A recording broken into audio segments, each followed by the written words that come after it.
felt misunderstood? What if the way you receive love is different from the way someone gives it? What if even your relationship with God could feel deeper? Join us for a powerful 5-week journey, understanding your love language and discovering how God loves you. February 27th, what are love languages? March 6th, the love languages of God. March 13th, couples love languages. March 20th, the love languages of children. March 27th, using your love language in the community. Because when you understand love, you experience God differently. We'll see you there. Good evening, everyone, and welcome to night 5 in our final. Well, this is our final presentation in our series of understanding your love language, and this have really been a wonderful time that we've had. It's been exciting. We have dealt with several of many different topics. And, Dr. Howell, I think that for me, I think I've really enjoyed each of them. And the crazy part is, or not the crazy part is, the being able to go back, and you don't realize until you have a program such as this, where some people like, I've never done the personality test, I've never done anything like that or whatever.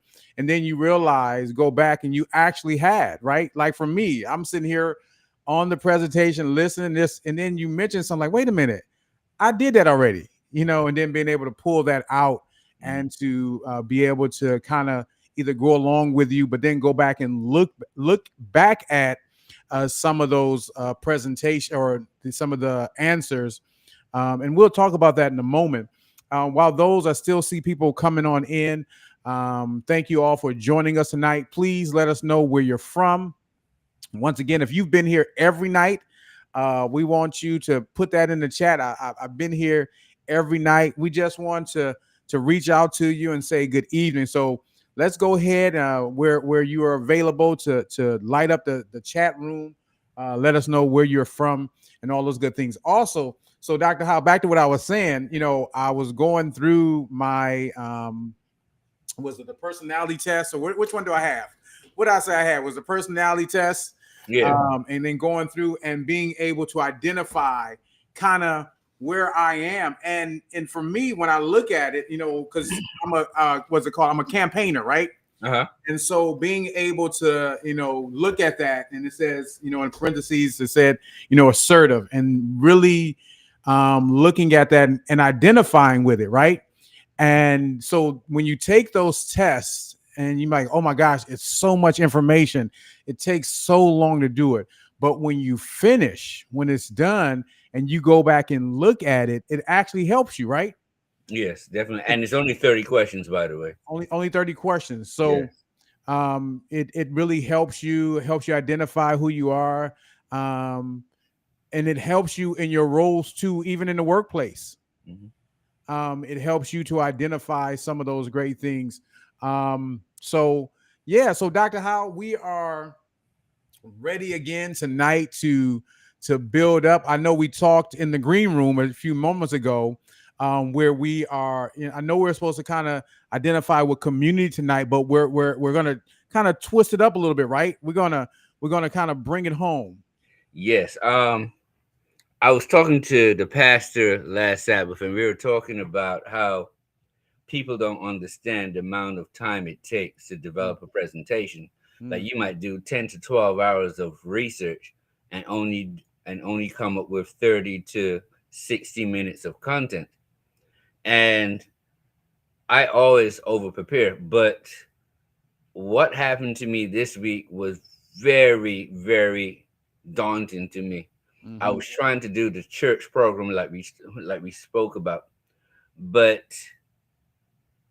I had it all prepared. I had my 40 slides. I had it all prepared. And I said, I can't do that. I just can't do it, because we did the foundation on night 1. We started to build the structure on night 3. Now I'm jumping to the church and how to form groups in the church. it just didn't sit with me. It felt like I was leaving people on the cliff and the wind would Mm. come and just blow them clean off. So I decided that if you all want it, I will do another series of presentations Okay. for the church thing.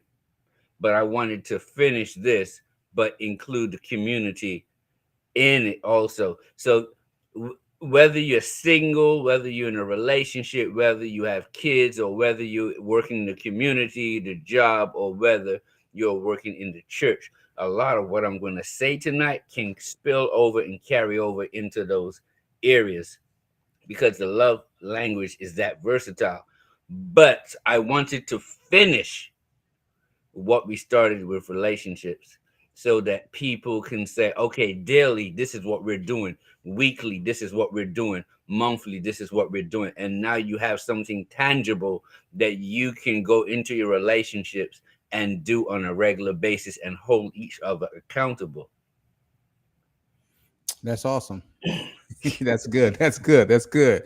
And before we go into, I see some folk put some things in the chat, but before we acknowledge some folks tonight, I do have one question I want to just throw at you, Mhm. and this is based on the different love languages, right? Um, has there ever been a time where you struggled like that, how, struggling with those love languages, right? So I want to put a question out here, and folk in the chat, they may see this struggle and say, you know what, I have had these issues, but and I'm saying you, but even some folk that you have talked to, the struggle to understand some of the love languages, have you had to deal with that at all? Yeah, physical touch. Hmm. I brought this up in the presentation before. A lot of women automatically think that men's love language is physical touch because men tend to be very tactile.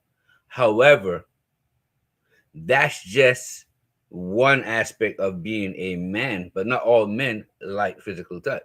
Hmm. And so to group all men and say, yeah, we're all just physical is a shallow way to look at men.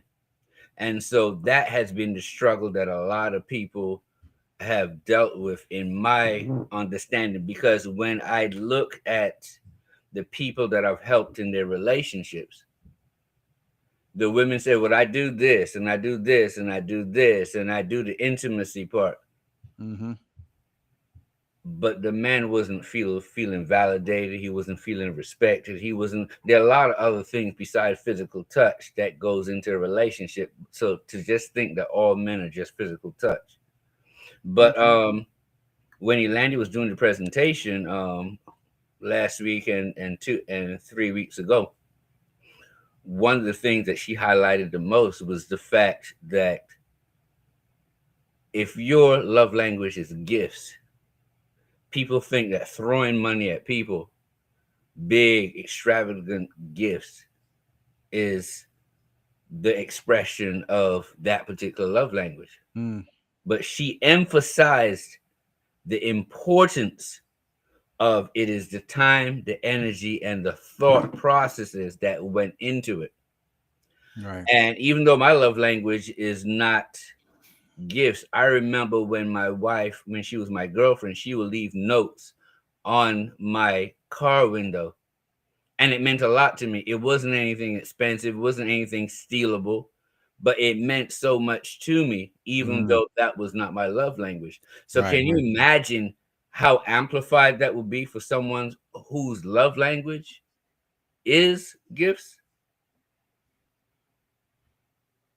Yeah. Yeah. You're right. Absolutely, absolutely. Well, we appreciate you, Dr. Howe. We appreciate you and Sister Landia for being able to bring such rich presentations. I see a message from our own pastor, Pastor Jimmy Ferguson. Thank you so much, Dr. Howe. This has been rich. Thank you. And so it's great to be able to have that backup there from our pastor. These presentations have been rich. They've encouraged, I think, so many. You can tell by the amount of people who've come back each evening to see what else, leaving them on a cliff, if you will. We see Sister Wilkerson there. Good evening and welcome to each and every one of you. As we said, put it in the chat. Let us know where you are from. If it's first time, fourth time, fifth time, just let us acknowledge you tonight. And so we're ready, Dr. Howe. We're gonna send you back, get yourself together, get your presentation all set, get ready to put it up on the screen. We're gonna have our opening prayer that's going to be presented by Sister Angela Bannerman at this time. Good evening, everyone. Good evening, everyone. Dr. Howe, I just wanted to let you know my love language is gifts. So you were talking about me, although my personality type is an architect. So I'm not quite sure how those two work together. Anyway, let's pray together now. Dear Heavenly Father, you have provided us so many ways to get to know you and get to know about love, because you are love. And through this series, we have learned what our own love languages are, what our personality types are, and how to better understand others' love language and personalities. Tonight, even though this series is coming to a conclusion, it won't be the end of our learning, so that we can continue to be a shining example of your love to those around us and to our communities. Now, please be with us and be with tonight's presenter. Open our hearts so that we will be able to take in all of the information that you are providing through him. And we ask this in Jesus' name, amen. Our speaker for this evening is none other than Dr. Siegfried Howe. For nearly 30 years, Dr. Howe has been a transformational force in education, shaping minds and mentoring hearts with wisdom that spans both classroom and life.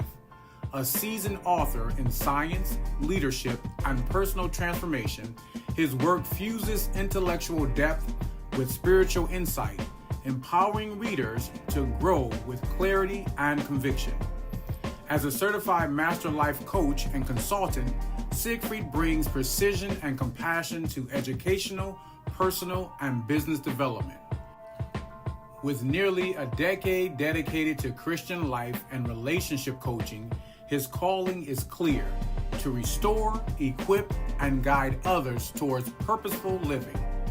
Married for 33 years to his beloved LaRonda, and father to 2 thriving adult children, Siegfried's legacy is lived daily, anchored in faith, led by principle, and extended through generations. Dr. Howe embraces his new title as a relationship engineer. I present to you our speaker for the evening, Dr. Siegfried Howe.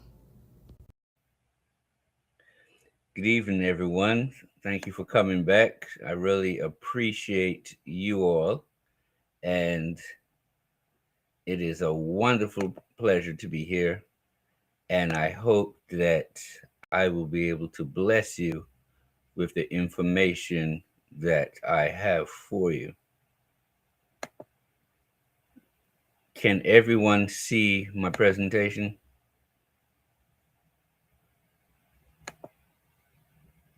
Yes, we can, Doc. Okay, good. Just wanted to make sure. Okay, so tonight is the 3rd night that we've been dealing with the love language as it relates to intimate relationships. Elandia did a presentation of the love languages of God, and she did the love languages of kids. But I have been focusing on love languages in relationships, regardless of whether or not they're intimate or professional. A lot of what I'm saying can go in a plethora of ways. And so what I want to do with you all is to spend a few moments talking about the 5 love languages, love that lasts, building a legacy of connection. So, integrating the love language into every relationship with God, your partner, your family, and your community. I have a picture right there of a tree, and trees do not thrive unless they have a good root system. And so, what we have been providing you with is a strong root system that allows you to nourish your relationship. So far, we have spoken about night one, the foundation. Love takes work, and we talked about how Disney lied, and marriage is for growth. We introduced the five love languages and the SVS pillars, which stands for service, value, and support. We spoke about the relationship cycle, how they start off romantic, and then somewhere along the line, people start to develop doubt in their relationship. Did I choose the right person? And then disillusionment. Man, what can I do? And then they get to a point where there's a crossroads and they have to make a decision. Am I going to stay with this person, or am I going to run to the hills? And once you make that decision, you either leave or you try to work together to form synergy.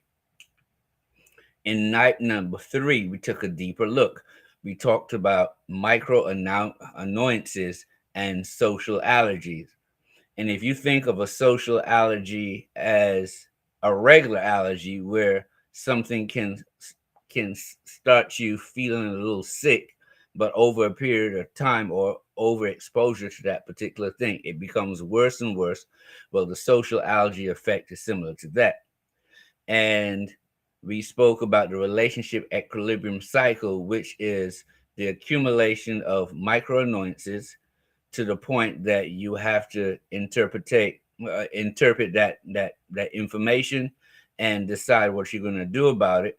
And then the feedback that you do with that information, am I going to be positive about that, or am I going to be negative about that particular micro annoyance?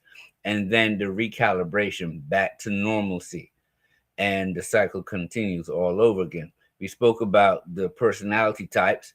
There are 16 personalities, but there are 4 different classes of characteristics where personalities are concerned. And we talked about the diplomats, the analysts, the explorers, and the sentinels.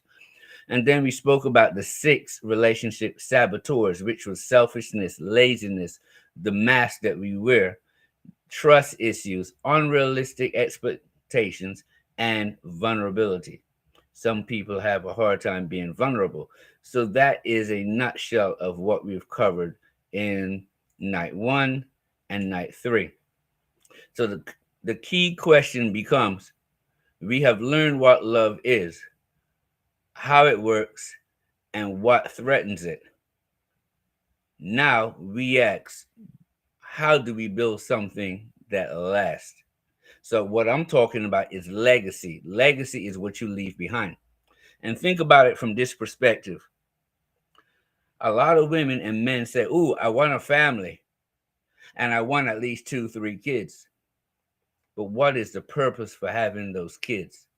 Is it just to entertain you? Is it just for them to go get the remote and go grab you something from the fridge? Or do you have a purpose for those kids? Do you have a legacy plan for them? What traits do you want them to have? What characteristics, what qualities do you want them to have? Do you know that it takes time to build those in a kid? And so kids aren't just for fun. It is part of our legacy, and what we put into them will come back out at the end when they become adults. Are we going to be proud of them, or are we going to be not as proud of them? So where do we go from here? How do we build something that lasts? So before I started to think about people in general. And if you go back to biblical standards, it's basically the world is a hospital. We all are sick. We all have problems because we've all sinned and come short of the glory of God. And so now that we know that we're all sick, we have to find different ways to get better. And I believe the love language, personalities, relationship cycles, and all the different things that we use to help be more synergetic in our relationships are the medicines that we can use to make our lives better. So there are some shifts that we have to make. We have to go from problem solving to vision casting. Like I said, don't just have kids, have a vision for what happens after you have those kids. So we want to go from just fixing what is broken in the relationship to building what is possible. We want to go from understanding the past to creating a better future. We want to go from surviving the relationship to thriving in the relationship. We want to go from asking what's wrong with the relationship to what are we building in this relationship. We want to not just focus on the couples only, but focus on expanding into the community and creating a lasting legacy. So it's not just about us, it's about the community and what we leave behind when we're gone. So the goal is not just a better relationship, even though a better relationship is good. To me, the goal is a relationship that blesses everyone. Think about it like this: Jesus came and his ministry lasts about 3 years. 2,000 years later, we're still talking about him.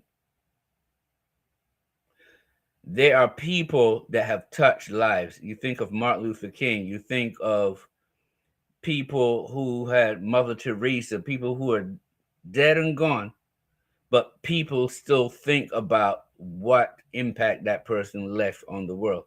And so, in order for us to do that in our relationships, we have to fix the cracks. We have to fix those things about us that trigger us. We have to fix the things that will diminish our legacy.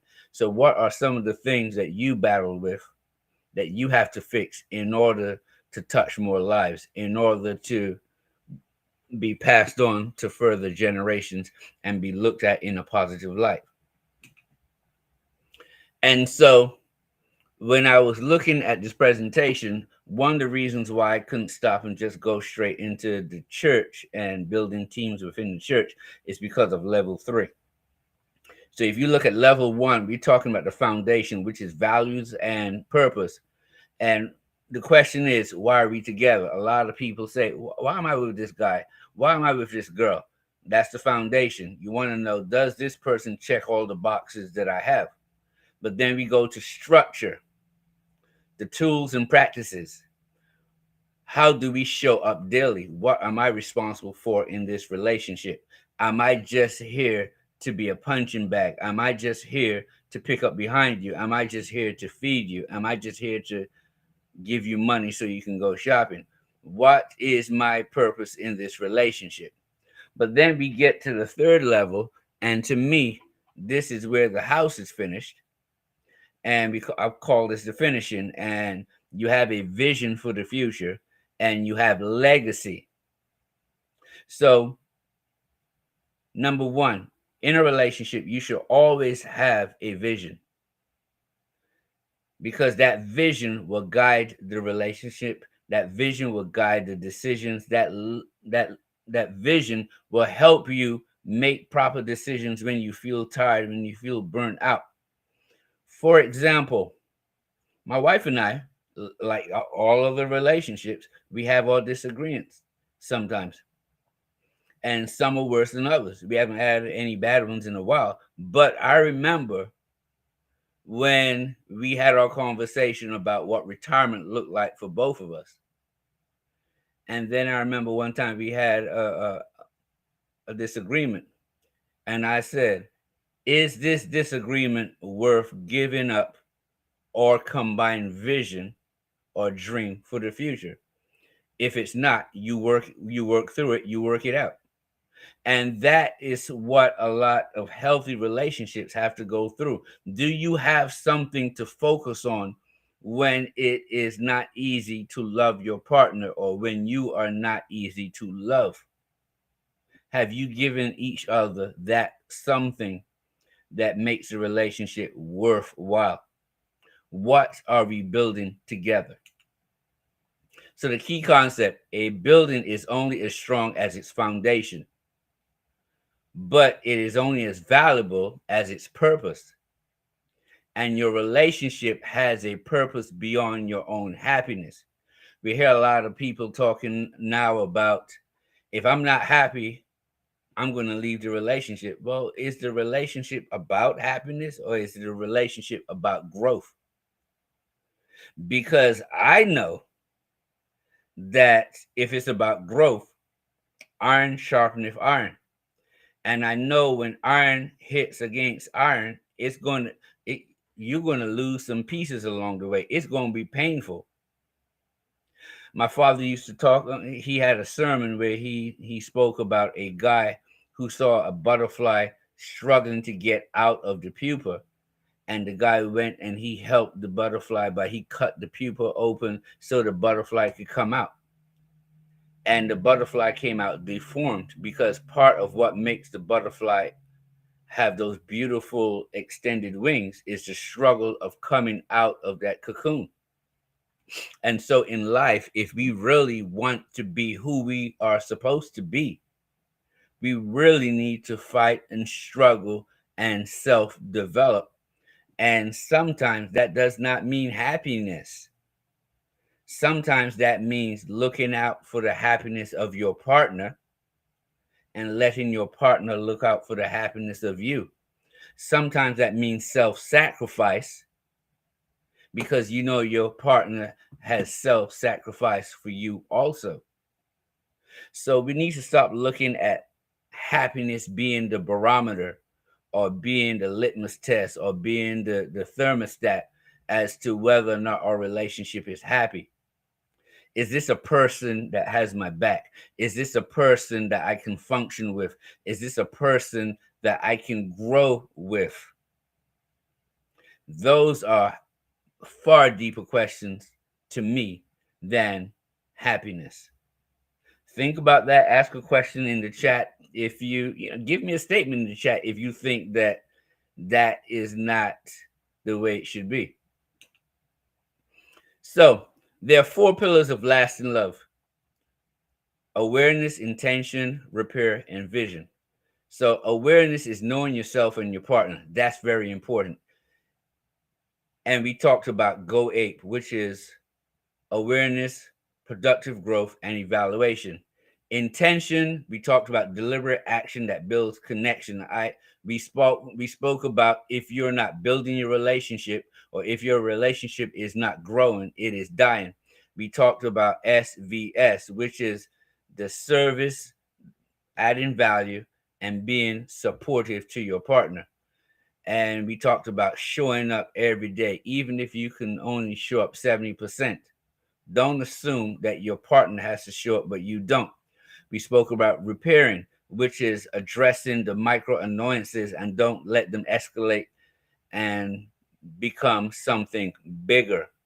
We don't want it to turn into resentment and hatred. And so we talked about the 5-to-1 ratio, which is for every one thing that you talk to your partner about, give them 5 things that you appreciate about them. Or for every one thing that you hate about your partner or you can't stand about your partner, find 5 things to be grateful about them for. And then we talked about vision, building something that outlasts you. I think we're talking about that right now. Legacy mindset, mission alignment. We're talking about the community impact. So if you look at your relationship as being something bigger than you, what is your legacy mindset? What is your mission alignment? And are both of y'all aligned with the same mission? Are both of y'all going in the same direction? And this brings me to a biblical text when you talked about being unequally yoked. People think being unequally yoked means people of 2 different religions. But mindset can also be classified as being unequally yoked. Because if I'm trying to go left and you're trying to go right, we can't go in a straight line. And so think about social unequalness. Think about financial unequalness. Think about spiritual unequalness. Think about physical unequalness. There's so many ways that you can be unequally yoked. So what is the vision for you and your partner? And what is it that you want to last? And to last, I mean the legacy that you leave in the people whose lives that you touch, your kids, the people who look up to you, your mentees and your peers. So another quote, and we're going to have a lot of quotes for today because there are a lot of things I want you to think about as you're going through this presentation. Awareness without intention is just an observation. And intention without repair is unsustainable. And repair without vision is just maintenance. But you need all four of them to put together in order to make a truly lasting legacy. So we need awareness, we need intention, we need repair, and we need vision in order for us to build legacy. Do you have any of those missing? If you were to rank each one of those from 1 to 10, which ones will be the weakest ones? And which ones will be the highest ones? And the ones that are the weakest ones are the ones you need to work on. Find someone to help mentor you. Find some books that will help you, but you need to work on building them up. Because how can you ask your partner to be perfect? And how can you talk about the speck in their eye and you have big old planks in yours? So work on being the best version of yourself and let them and God work on them being the best version of themselves. So here's where it all comes together, Jose. I don't expect you to say anything. I just wanted to show you that the love language can work in 6 of these different areas. With God, how God speaks love to you, how you respond to his love. With your partner, the primary application, intentional daily practice of using your partner's love language. With children, shaping emotional security and modeling healthy love within the home. With the family, parents, siblings, extended family, breaking generational patterns and curses.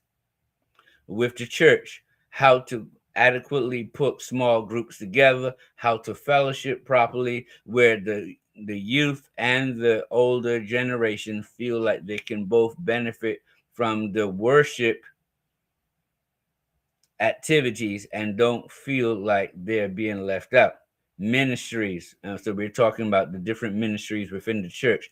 How are we showing up with our love language and with our personalities and putting all those things together to make sure that we have a vision? So every time, if you are welcoming people at the front door, are you putting your best foot forward all the time? Are you mindful of what you're doing? Are you just greeting certain people and not others? Are you friendly even if you're having a bad day? Are you being a good disciple within the church? And then in the community, how are you with your neighbors? Do your neighbors know you're a Christian? How are you with your colleagues? Do they know you're a Christian? How are you with strangers? Do you think that all strangers are out to get you, or are you like the Samaritan who saw someone who needed help on the side of the street and went to help them and even paid for him to get better? So he went up and beyond the call of duty. Are you a love language ambassador? So don't just think of the love language as being for people in relationships. Think of, we're all people in a hospital and we all have relationships and interactions with each other. And so how can we use the love language? How can we use what we know about our relationships to be better people within the world? So are you just learning a skill for one relationship? Are you developing a way of being that transforms every interaction?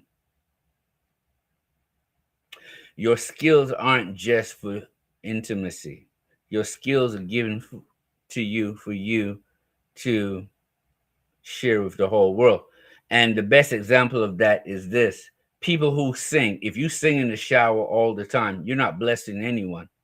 But if you get up and you sing in front of church members, you are sharing your blessing. So your gifts and your talents aren't for you.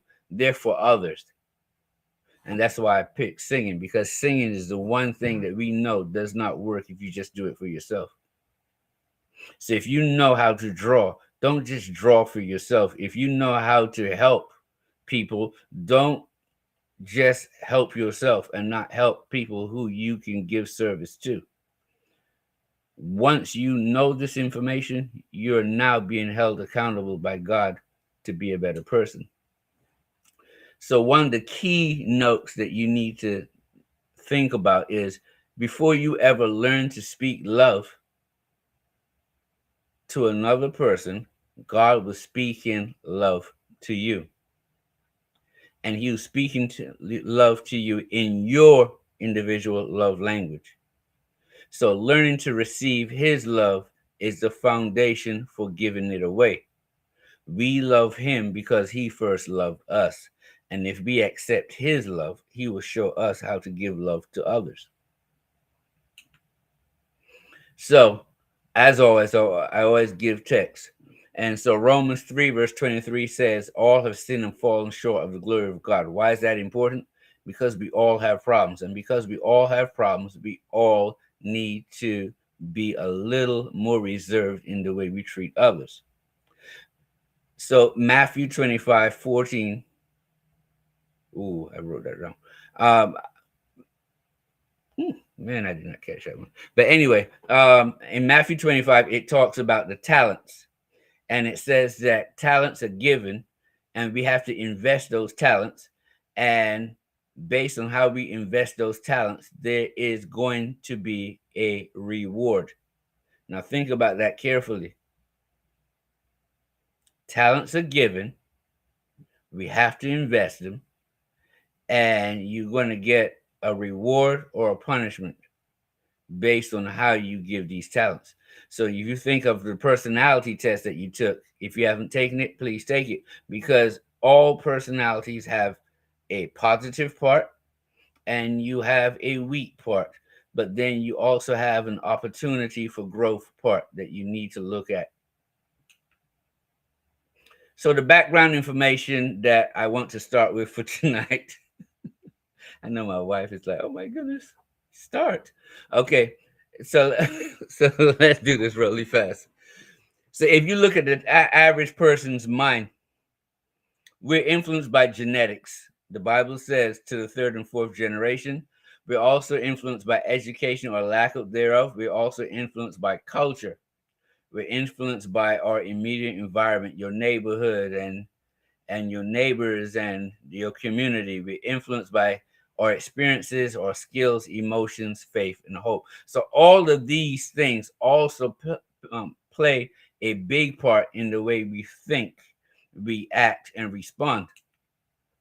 And so Tony Robbins, he highlighted 6 human needs, and these are internal needs that are intrinsic of human beings. And he said we all have 2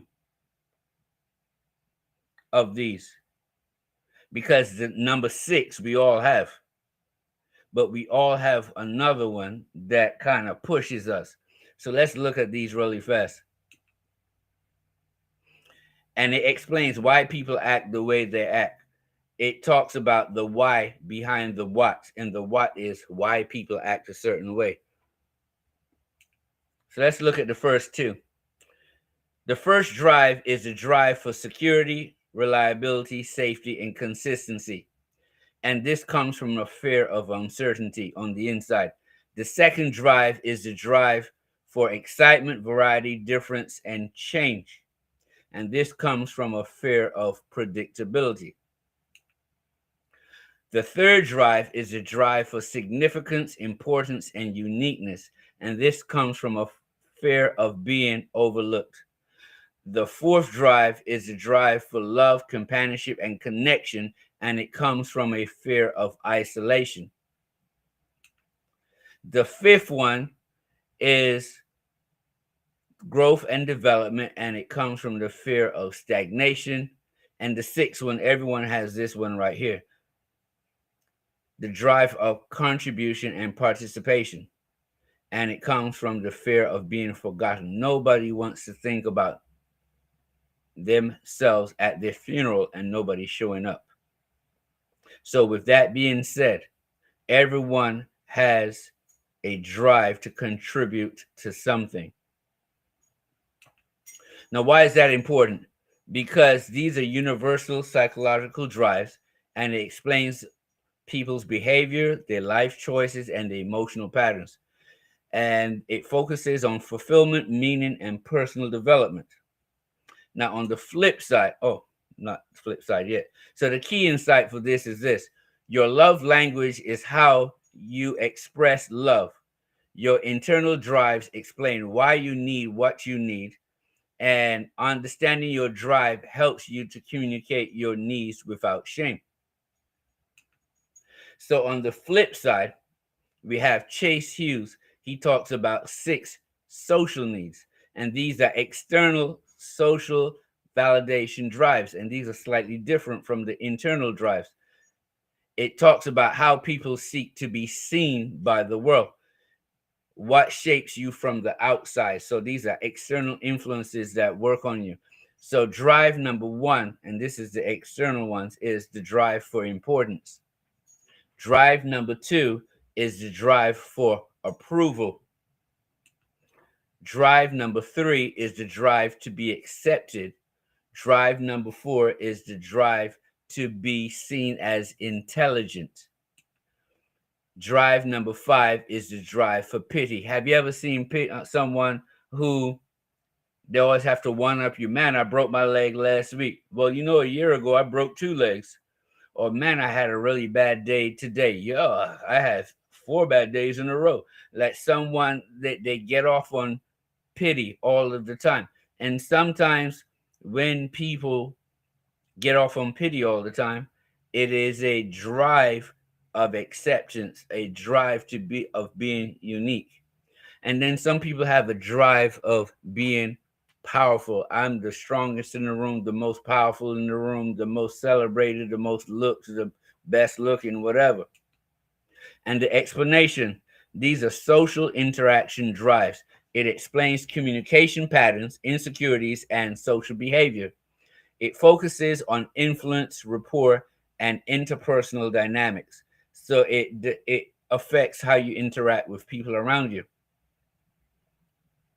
So conflict is really about what you're arguing about, is usually something on the surface that triggers you.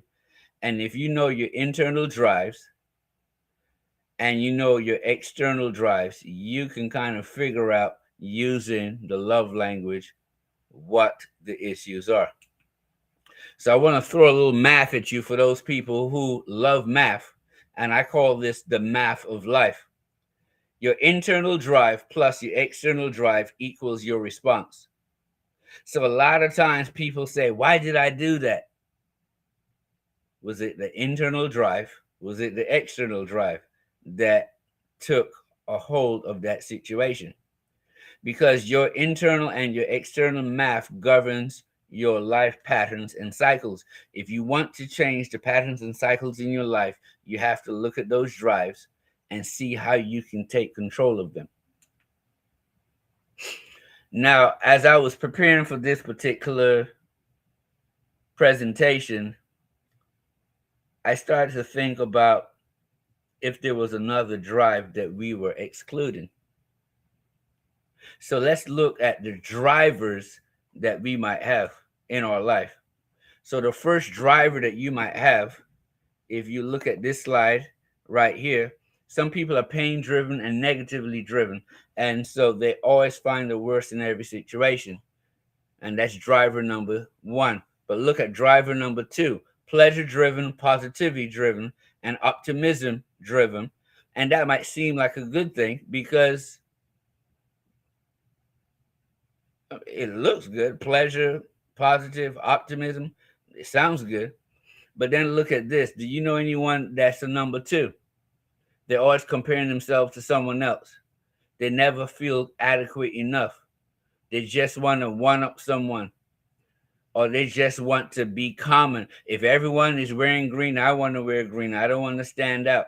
They're okay with the bare minimum. So I was thinking about these 3 drives, and then I said to myself, you know what? There is a 4th drive. And so the 4th drive that I came up with was the spiritual driver. It goes beyond the six internal drives, and it is the drive of mission or the drive of purpose. And that to me is the strongest drive that you can have, or the strongest driver that you can have, knowing that God is love and that He loves you.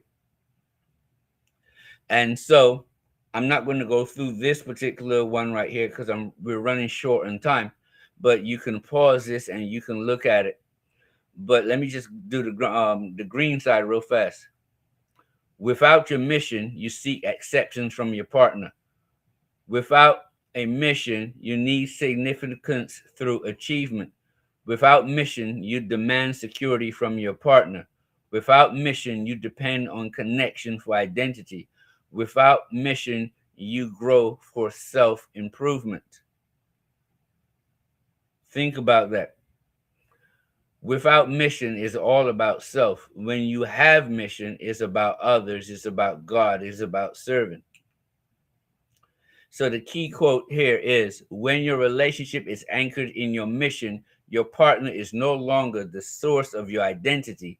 They are your companion on the journey. Think about this. This frees you to love them without needing them to complete you. You should never need someone to complete you.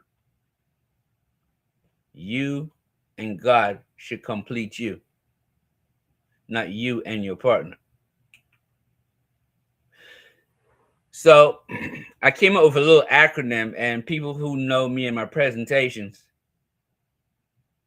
know that I like acronyms. And this is a slightly funny one.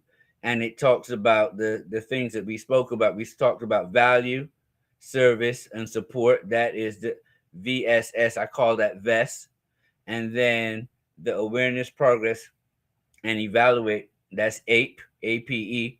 But tonight's 3 letters are GPS, which is know your goals, your plans, and your strategies. And so this right here allows us to have a way of knowing what we're about, where we're trying to go, and what it looks like when we get there. And that's what the GPS is for. It shows you what it looks like when you get there. So if you want to really improve your relationship and go through all the steps, another acronym that I came up with is the PLAR cycle, PLAR. It stands for progress, learning, action, and routines. The blue is progress. What went well this month? So if you want to know how to sustain a growth in your relationship, you have meetings with you and your significant other or your partner or your family, and you ask yourself, what went well this month? What improved? What are we grateful for? And then the learning part, which is the yellow part, what new insight did we gain about ourselves, about each other, about our partners? What did a conflict teach us? Don't just argue for argument's sake. Get something out of it. What did it teach us? And the action. What is one thing we will do differently this month? So if something did not work last month, what are we going to do to change it? We don't just say, well, I'm giving up. No, try something new. What new habit will we start this month? And then the routines. What system or process will we establish to sustain this change? How do we make this automatic? So what are we going to do to make sure we don't forget to do it? Who is going to be responsible for making sure that we remind each other? So I call this the PLAR cycle: progress, learning, action, and routines. And the key insight: growth is not accidental. It is engineered. PLAR turns good intentions into lasting habits. What are you willing to commit to each week?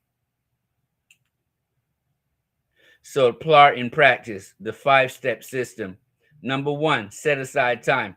Once a month, schedule 30 to 45 minutes to bond and learn from each other with no distractions. Step number 2, progress, 10 minutes. Each partner shares what went well this month in our relationship, what I'm grateful for in this relationship, what progress did I see in us in this relationship. Step number 3, learn. 10 minutes. Each partner shares. What did I learn about myself? What did I learn about you? What did our last conflict teach us? Step number 4, action. Each partner shares. What is one thing I will do different this month? What is one thing I need from you? Be honest, be transparent. Step number 5, routines, 5 minutes. Agreeing on one new routine to establish weekly. Is it going to be date night? Is it going to be check-ins every 2 days? Hey, baby, is everything okay? Did I reach the mark this, for the last 2 days? What did I fall short on? What do you need from me for the next couple of days? Morning check-ins, gratitude practice. Are you practicing gratitude before you go to bed or when you get up in the morning? So the key quote, a relationship that is not growing is slowly dying. Pilar ensures you're always moving forward and growing intentionally. So you have learned many tools. The goal is not to use them all. The goal is to create a rhythm that works for you. These are the ones that we talked about before. And number 5 is the one that I added to it. However, if nothing else works, do this. Ask the 3-question hack.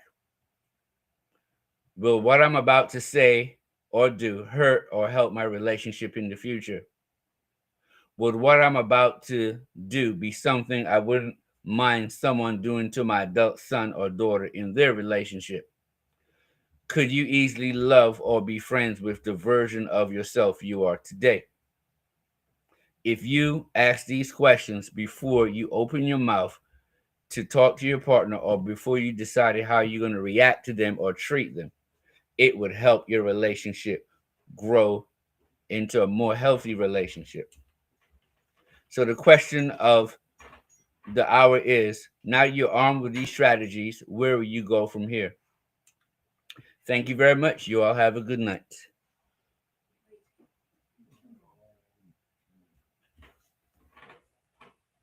Sir, yes, sir, yes, sir, Dr. Howe. Yes, sir. Yes, sir. Yes, sir. Listen, that slide that you did right before this last one, it got me to thinking. I'm just putting in a little pub or a little advertising for a show we did some time ago called Relate to This. I remember on that show, and it could have been on Relate to This or on Pubbing another show, right? One of our other, comedic shows that we did. And we were talking about, some things that we had learned growing up, some tips that people had given us along the way. And I can remember the one tip that I had mentioned when I was back at college. I asked, I think I was in the cafeteria of my college, and I asked the lady who was checking us in at the door, what's the word for the day? That's what I said to her, something of that nature. And she said, what the word for the day is? And she gave multiple words, but she said, think before you speak. Yeah. And what you were just talking about, with the hacks, the 3 tips is, if it's, and I like how you did that. Basically, if all else fails, pull the fire alarm, if you will, right? Yeah. Everything else that you've tried, everything that you've gone to, you're trying to understand your partner, if you're trying to understand your family, whoever it is, if everything else fails, pull this fire alarm. This is your quick way out. This is your quick way to understand. So I really liked how you said it at the beginning of the presentation. You said it when we were in the pre-show area that, you're going to tie all this stuff together. You were going to blend it in, building this legacy of connection. And I like how you kind of brought all that in. I like what somebody said right here. They said it. They said, awesome lesson and how you brought it all full circle for us. And I really appreciate that. And we've gone through all of these practical love languages, and you've been able to break it down for us. And Sister Landia in her presentations was able to kind of break that down for us. And I would ask you for some summary, but I think you really summarize it all, right? Yeah. Hey, listen, I promised you I was going to bring it all back. So yeah, definitely. And you brought it back for us. You brought it full circle, and we really appreciate that. And so In the few minutes we have left, if there are questions that you all have for Dr. Howell, any questions that would add value to this conversation tonight. Somebody in the chat, Dr. Howell, mentioned great presentation. When is the next series? And you and I talked about this, right? Yes, we talked about this. What are some of the things that people are looking for? What would you want to see or to hear from Dr. Howell in another presentation? Please let us know. Filter some of those ideas so that we can prepare, so that we can definitely bring something to the table that's going to enrich your souls, that's going to bring, as Dr. Howell always says, is it going to bring value? Yes, is definitely. what I'm going to say going to bring value to you. So we want to make sure that from our department, from this department, the family life department, from the Sharon Temple Seventh-day Adventist Church, that we bring value to your life that's going to indeed help you. And so can I just add something real fast? Yes. We passed out some surveys at the church, and my wife and I, we tallied up all the responses, and the top of the list is conflict resolution.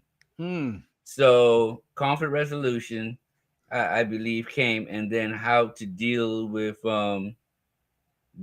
grief also came up as another one, but conflict resolution, I believe, was the highest one on there. Yeah, I know how I deal with conflict resolution, and so I may need to be in that seminar. Hey, listen. Look, now that we know the personality, the love language, the drives, I mean, can you imagine, like, all of these things come together to form how we respond, and we really don't even think about that. Like, right. How many of us actually ever think about how my internal insecurities show up every day? Now we call it baggage, right? But and it could be from trauma from childhood, because we say your mind is influenced by your environment. If your environment was hostile, yeah, you're gonna have a lot of baggage that might be under the surface. So the fights that you're having at home may not even be what it is you're fighting about. It could be about somebody was always bullying me at home, and I'm not gonna let anybody bully me now. And you telling me to pick up my stuff from off the floor, and you just my wife, or you just my husband, and you remind me of my father, my mother, who and so we have to look at that and be more empathetic. But also on the flip side, if you have a trigger, you have to be mindful of it. You can't just say that's just me. Right. That iron sharpens iron. We're there to help each other out, and we're there to point out some things and gently guide you through the growth process. Now, was the pastor able to come on? Because I think he wanted to say a couple of words. No, I didn't. No, I didn't see him come on. Okay, all right. That's good. But I did get another message in. A topic on bonus children and blended families would be interesting. That definitely would be interesting, Dr. Howell. So that may be something we need to begin to work on and bring that to life. I actually did get some training on the blended family from Dr. Defoe. Okay. And I added to it and created my own presentation. So, yeah. Okay. Awesome. Yeah. Awesome. Well, Dr. Howell, I'm going to continue in the same vein as you did with these acronyms. So I got an acronym I'm going to put out to you tonight, right? Mine is OPS, Outstanding Presentation and Series, that you all had brought to us. Thank you. Thank you. It was definitely enriching, and it definitely did provide value. And I'm sure that everyone who has either watched live these presentations or has saw it on the repeat or whatever the case may be, that they found value in it. So the pastor, he said, I'm good. He said, you and Mr. Charles have done an awesome job. Okay, that's the value right there, adding that value in there. So we appreciate you, Pastor Ferguson, thank you for your insight and wisdom into this program as well. Now, Jose, I remember last week you gave a code, and that allowed people to be able to ask questions, and nobody responded to it. Oh, But yes. what we're thinking about is coming on maybe once a month to answer some questions, relationship questions, Mhm. and have it more of a powwow. Now, this one would not be recorded because we want people to have their anonymity, Yeah. and we want things to stay outside of the YouTube circle because Mhm. we don't want people's stuff coming up Right. over and over again. So we'll probably do a Zoom or some type of forum, but you have to ask the questions. And for people who do not want their spouse or their significant other to know that it's them that asked the question, you can put up my email address, Dr. Trust, and you can put up my email, Jose, so that people can email me to get some more information. Also, you can give the church information. So if people feel like they want to get Bible study, if they want to talk to the pastor, if they want to talk to a Bible worker, if they want to learn more about relationships, you can give the church information or my information, and I'll get it to them. Yeah, so we'll have that information. We'll be able to provide that. That's your information, but we also they're right on the YouTube page, has the information there. But definitely, if you have questions, if you watch this later, you can put questions in there. Then we have the QR code for anybody that wants to add a question for value there. You can email Dr. Howe at his email address, and so. All those avenues are open. We look forward. We are over time, Dr. Howe, but we look forward to seeing you all again. We look forward to coming into this space or even other spaces. We thank you so much for spending the last 5 weeks with us in these presentations, understanding your love language. We see how what it has done for each individual, that it's added value by you showing up each time. And so we look forward to seeing you again. Dr. Howe, why don't you pray for us? Pray for those who have joined us. Pray that this presentation, this series that we provided will grow wings and fly, if you will, that they will share and subscribe for the next presentation that may come around the corner. Yeah, before I pray, I just wanted to say that one of the things that Jose did was to put up on there coming soon and the presentation that was going to be coming soon. And so if you subscribe and hit the notification bell, you'll be able to get that information so that you can be reminded of the information. So let's bow our heads for prayer. Dear God, thank you for everything that we've learned over the last 5 weeks. Thank you for the people who showed up consistently. Thank you for those who even showed up one night. Continue to bless us and keep us safe. And as we go through this weekend, please help that we have a restful weekend, and help that we will take the information that we've learned and apply them to our lives and our relationship and all aspects of our lives. Bless us all and keep us safe. We ask Jesus' mercy in Son's holy name. Amen. Amen. Good night, everyone. We'll Good see night. you all next time. Bye-bye.